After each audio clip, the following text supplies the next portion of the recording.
خب دختر گلم خسته نباشی. مرسی استاد. شنیدم که مهندس مکانیک هم هستی دیگه. خب بگم مهندس بهتره. من خواهش میکنم. مهندس چندمته؟ جلسه اولم.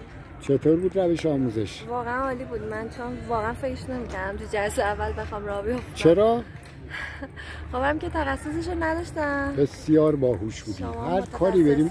هر کاری رو بریم موفق میشه. خب همسر مهندس دست شما در نکنه. امیر جان چطور بود روش آموزش؟ خیلی عالی بود. بهترین متد رو دیدم از شما استاد. راضی هستی از روش آموزشتون بی‌نظیر بود. فکر می‌کردی به این زودی یاد بگیره؟ نه اصلا. دست شما در نکنه. واقعا بی‌نظیر بود.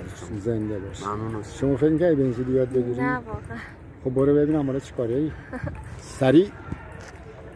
دور رو نگاه کن. سری پا بزن دور نگاه کن. پا بزن دور رو نگاه کن. وسط برو. پا بزن برو. خوبه. آروم نگه دار.